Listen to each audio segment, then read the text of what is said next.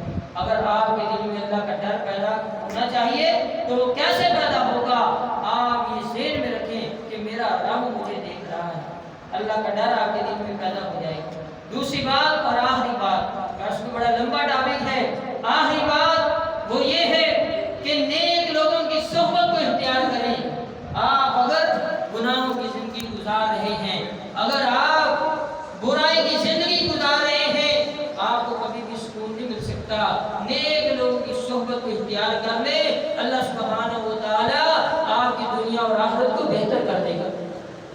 شیخ Saadi رحمۃ اللہ علیہ نے زمین پہ پڑے ہوئے پھول کو اٹھایا اور زمین کو اس کی مٹی کو سونگا تو اس میں جو خوشبو آ رہی تھی، سعدی کہتے ہیں مٹی تو خوشبودار کیسی ہوگی ہے، تیرے اندر تو خوشبو نہیں ہوتی۔ اس نے کہا سعدی میں پھول کی صحبت میں کچھ عرصہ رہی ہوں، اس وجہ سے میرے اندر خوشبو آ گئی ہے۔ اگر آپ علماء کی محبت میں علماء کے پاس بیٹھیں گے، دین والوں کی محبت میں اللہ والوں کے پاس آ کے بیٹھیں گے، اللہ آپ کی زندگی کو بدل کے رکھ دے گا۔ اگر آپ چاہتے ہیں آپ کی زندگی میں انقلاب آ جائے، پھر اپنی صحبت کو اچھا کر لیں، اللہ آپ کی صحبت کی وجہ سے اللہ آپ کی زندگی کو بدل کے رکھ دے گا۔ حدیث میں آتا ہے فضیل بن عیاض رحمۃ اللہ علیہ بڑے مشہور قاضی ہیں، یہ وقت کے بہت بڑے ڈاکو تھے، اپنے زمانے کے اپنے علاقے کے بڑے معروف ڈاکو کہ لوگ دن کے اجالوں میں بھی ڈرا کرتے تھے، کہیں فضیل بن عیاض آ جائے، جہاں فضیل آ جاتا ہے اس سے کوئی اپنا مال جان نہیں بچا سکتا۔ یہ فضیل اتنے بڑے ڈاکو تھے۔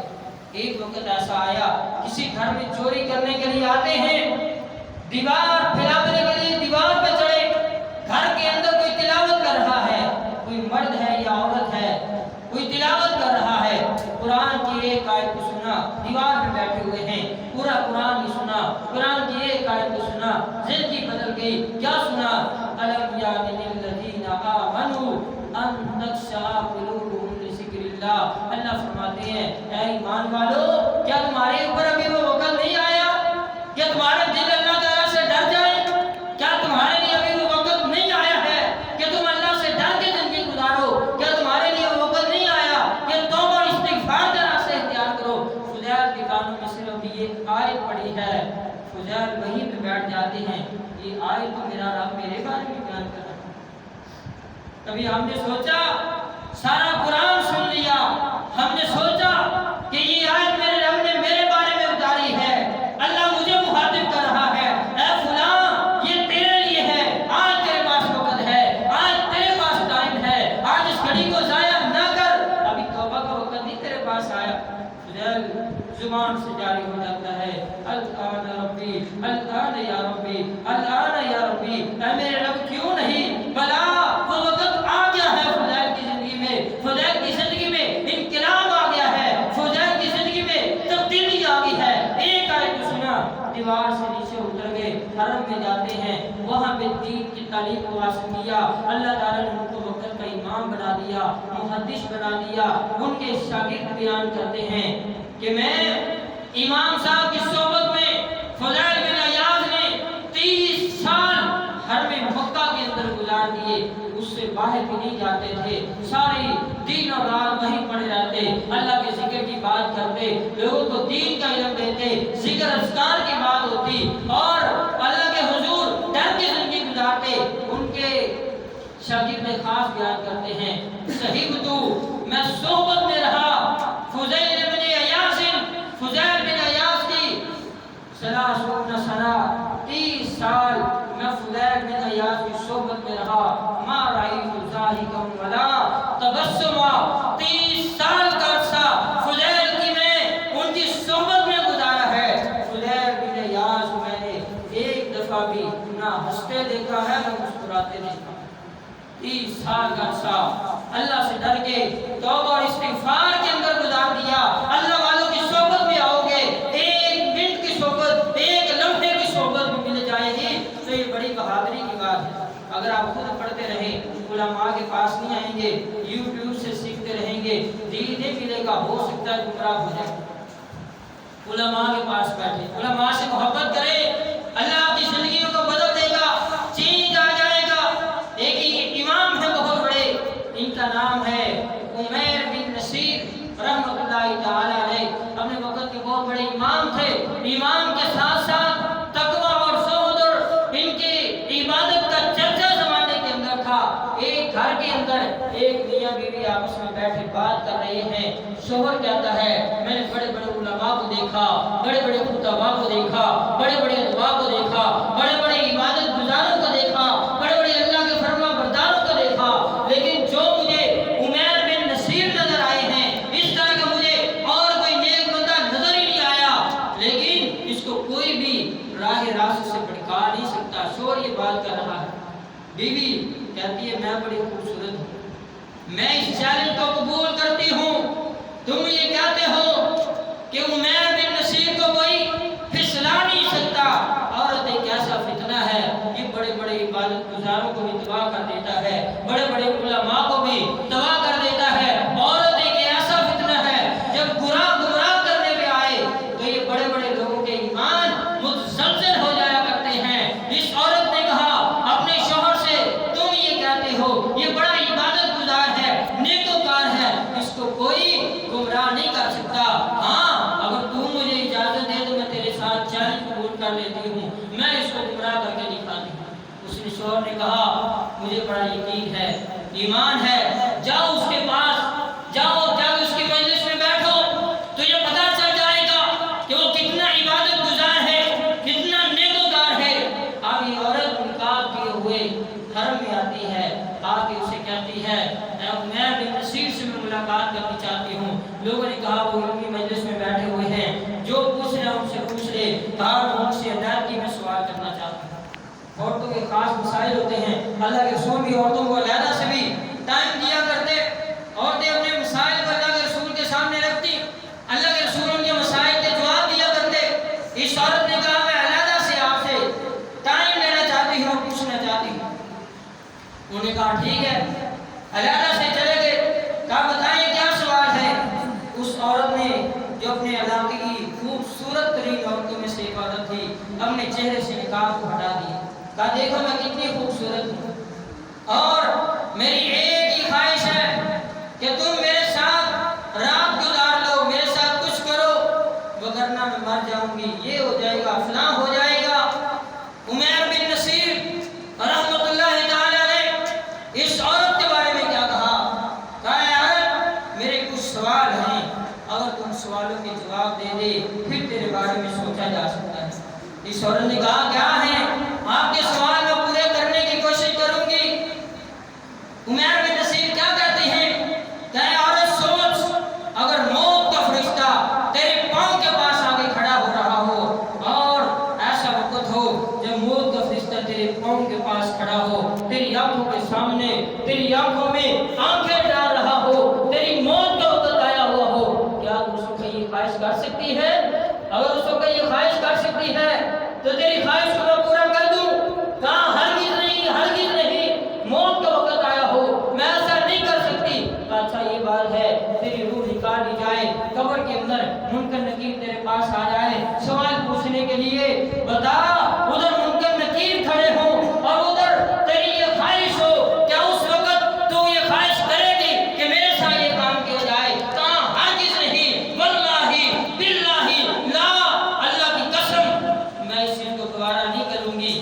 کہا چلو ٹھیک ہے آگے چلتے ہیں. کہاں محشر کے میدان, محشر کے میدان میں کیا تو ایسی, کیا سورج بالکل قریب آ چکا ہوگا, کیا اس وقت یہ تو یہ کہا جائے, اور اس وقت کیا تو یہ خواہش کرے گی؟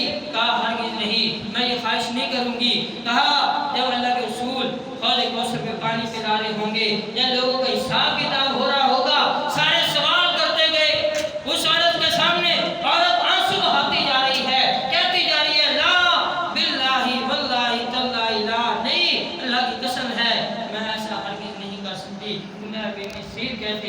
پھر میں بھی یہ کام نہیں کر سکتا۔ تو جس مقصد کے لیے آئی ہے پھر اس مقصد کو پورا نہیں کیا جا سکتا۔ آگے روتی ہوئی وہاں سے آ جاتی ہے اور اس عورت کا شوہر کہتا ہے بتا کیا معاملہ بنا ہے؟ یہ بتاتی کچھ نہیں۔ کہا واقعی جیسے تم نے کہا تھا وہ سچ میں اللہ کا ولی ہے، اس کو کوئی عورت بھی گمراہ نہیں کر سکتی، اس کو کوئی عورت بھی اس کے راستے میں بھٹکا نہیں سکتی۔ اللہ کا ڈر اس بندے کے سینے میں محفوظ ہے۔ وہ آدمی بیان کرتا ہے عمیر بن نصیر نے میری بیوی کو خراب کر دیا۔ کہا کیسے خراب کر دیا؟ کہا ہم پہلے ہر رات ملا کرتے، ہماری ہر رات شب زواف ہوا کرتی تھی، ہم ملا کرتے تھے۔ اب میری بیوی نے مسلح پکڑ لیا ہے، رات کو مسلح پہ آنسو بہاتی ہے، دن کے وقت روزہ رکھ لیتی ہے۔ اب اس کا یہ عالم ہو گیا ہے اللہ سے ڈر کے سارا دن روتی رہتی ہے، ساری رات روتی رہتی ہے۔ اللہ کا ڈر انہوں نے اپنے دل کو لگا لیا۔ یہ کیسے ملا اللہ کا ڈر؟ اللہ والوں کی صحبت میں آنے سے، اللہ والوں کے پاس بیٹھنے سے آپ کی زندگی بدل سکتی ہے۔ آپ بھی نیک لوگوں کے پاس بیٹھے، اچھے لوگوں کی صحبت کو اختیار کر لیں، اللہ کا ڈر آپ کے دل میں پیدا ہو جائے گا۔ وہ کہتے ہیں اللہ والے وہ ہوتے ہیں جن کو دیکھ کے خدا یاد آ جاتا ہے۔ اگر آپ کو خدا کی یاد چاہیے پھر اس کے لیے آپ کو اللہ والوں کی صحبت کو اختیار کرنا ہوگا۔ آئیے اپنی زندگی کو تبدیل کر لیں۔ آج کی رات شاید زندگی کی آخری رات ہو، آج کی رات شاید کہ آپ کی زندگی کا آخری رمضان ہو، آخری تاک رات تو ہے، ہو سکتا ہے زندگی کی آخری تاک رات ہو، دوبارہ ہمیں یہ تاک رات نصیب نہ ہو، یہ مبارک گھڑیاں بابرکت گھڑیاں نصیب نہ ہو۔ اللہ سے رو رو کے اپنے گناہوں کی معافی مانگے، لوگوں سے صلح کر لیں، اللہ کو راضی کرنے کی کوشش کریں۔ مالک ہم گناہ گار ہیں، مالک ہم خطا کار ہیں، ہم سیاہ کار ہیں، ہمیں اپنی خطاؤں کا اعتراف ہے۔ مولا تیری رحمت پہ ہمیں بڑا مان ہے۔ اے اللہ تم نے بڑے بڑے گناہ گاروں کو معاف کر دیا۔ اے اللہ اگر تیری رحمت کا ایک قطرہ ہمارے اوپر پڑ جائے گا ہمیں بھی معاف کر دے گا۔ مولا تیرے خزانوں میں کمی نہیں آئے گی، ہمیں معاف فرما دے۔ اللہ یقیناً معاف فرما دے گا۔ میرے بھائیو آج کی یہ محفل تکمیل تقریب قرآن کے حوالے سے یہ منعقد کی گئی ہے، تو اس حوالے سے ان بچوں کی حوصلہ افزائی بھی کرنی چاہیے جن بچوں نے قرآن سنایا، رمضان کے مہینے میں روزہ رکھا ہو، جب بولنا مشکل ہوتا ہے، یہ قرآن سنانے والے ہیں یہ ایک دفعہ خود پڑھا پڑھتے ہیں، پھر کسی کو سناتے ہیں، پھر ان غلطیوں کو دوبارہ یاد کرتے ہیں، پھر وہ خود سے پڑھتے ہیں، دو دو تین تین دفعہ جو انہوں نے سنانا ہوتا ہے وہ سناتے ہیں۔ یہ ساری کی ساری چیزیں وہ حال کے روزہ میں کرتے ہیں۔ یقیناً یہ بڑی سعادت کی بات ہے۔ خوش نصیب ہیں وہ والدین جن کو اللہ تعالیٰ نے ایسی اولاد عطا کی جن کے سینوں میں اللہ نے قرآن کو محفوظ کر دیا، اور قرآن ہر سینے میں نہیں آتا، یہ ایسی دولت ہے جو اللہ پاک دلوں میں، پاکیزہ دلوں میں، طاہر دلوں میں جن کو اللہ پسند کرتا ہے ان کے دلوں میں اللہ قرآن کی دولت کو ڈال دیتا ہے۔ اللہ ان کو اپنا یہ نور، اپنا یہ علم عطا کر دیتا ہے۔ بڑی سعادت مند ہے وہ والدین۔ اللہ تعالیٰ قیامت کے دن ان لوگوں کو جو قرآن کے قاری ہیں، قرآن کے قاری ہیں، قرآن کے حافظ ہیں، دین کے عالم ہیں، اللہ سبحانہ و تعالیٰ ان کو ایسے تاج پہنائے گا کہ لوگ میدان حشر میں ایک دوسرے سے پوچھ رہے ہوں گے یہ کون لوگ ہیں، یہ کون لوگ ہیں جن کو اتنی زیادہ تکریم اور عزت دی گئی ہے۔ انہیں کہا جائے گا یہ کوئی نبی نہیں ہے بلکہ یہ حافظ قرآن، یہ دین کے عالم، قرآن کے قاری کے والدین۔ یہ مقام انہیں ملے گا والدین پہ، اور ان کو کیا ملے گا؟ نبی علیہ السلام نے فرمایا کہ انہیں کہا جائے گا قرآن پڑھتے جاؤ اور جنت کی منازل طے کرتے جاؤ۔ بڑی فضیلت ہے۔ اللہ تعالیٰ کی حضور دعا ہے اللہ سبحانہ و تعالیٰ ہم سب کو قرآن کے ساتھ سچی پکی محبت کرنے کی توفیق عطا فرمائے، ہمارے کبیرہ صغیرہ گناہوں کو معاف فرمائے۔ جو بیمار ہیں اللہ تعالیٰ ان کو مکمل شفا عطا فرمائے۔ بیماروں کے لیے، پریشان مسلمانوں کے لیے خصوصی دعا، یہ نام دے دعا